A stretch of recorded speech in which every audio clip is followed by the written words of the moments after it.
première question de Julie pour Rima. L'Observatoire n'est pas bien connu.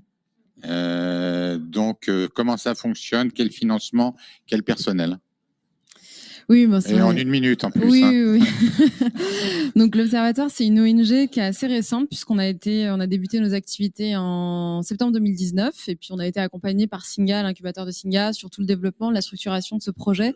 Donc ça explique aussi la raison pour laquelle on est encore peu connu, on a encore peu de visibilité sur nos actions.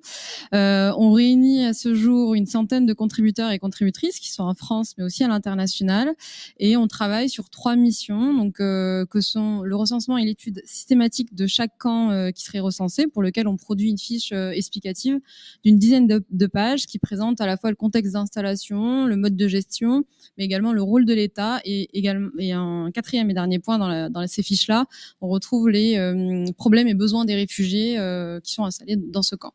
La deuxième mission de l'Observatoire, c'est de mener des enquêtes de terrain qui, on l'espère, en fonction des financements qu'on pourrait obtenir, débuter l'année prochaine. Et l'objectif de ces missions, c'est de compléter les informations obtenues avec un travail de recherche des données publiques disponibles, avec la réalité du terrain, puisqu'on fait un constat de base qui est le manque d'informations sur ces situations d'encampement. Donc, nécessairement, on aura besoin, tôt ou tard, de mener des enquêtes de terrain pour obtenir plus d'informations et surtout de produire des rapports de mission qui soient totalement indépendants et transparents, puisque la quasi-totalité des informations dont on dispose aujourd'hui sur les camps proviennent des gestionnaires de ces camps qui, comme je le précisais tout à l'heure, mènent des accords de coopération avec les États. Et dans la mesure où ces agences gestionnaires sont elles-mêmes financées par les États, on a véritablement un problème de transparence sur les données qui sont publiées.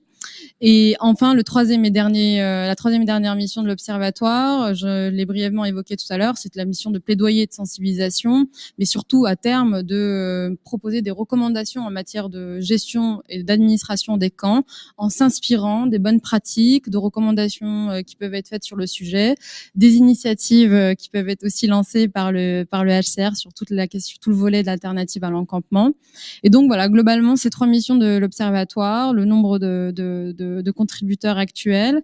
Et comme je le précisais aussi en introduction tout à l'heure, on a étudié cette première année d'activité, 106 camps répartis sur 43 pays et pour lesquels donc on a produit des fiches explicatives pour rendre compte de la réalité des camps. Alors, pour que Julie ait totalement satisfaction, il y a un lien, on peut avoir ces éléments. Oui, le site voilà. internet. Alors, on est présent sur les réseaux sociaux, donc LinkedIn, Facebook, Instagram et Twitter, mais également donc le site internet, donc www.o-cr.org, sur lequel vous pouvez retrouver la cartographie des camps et les fiches qui sont publiées progressivement. Super, merci. Donc, Clotilde.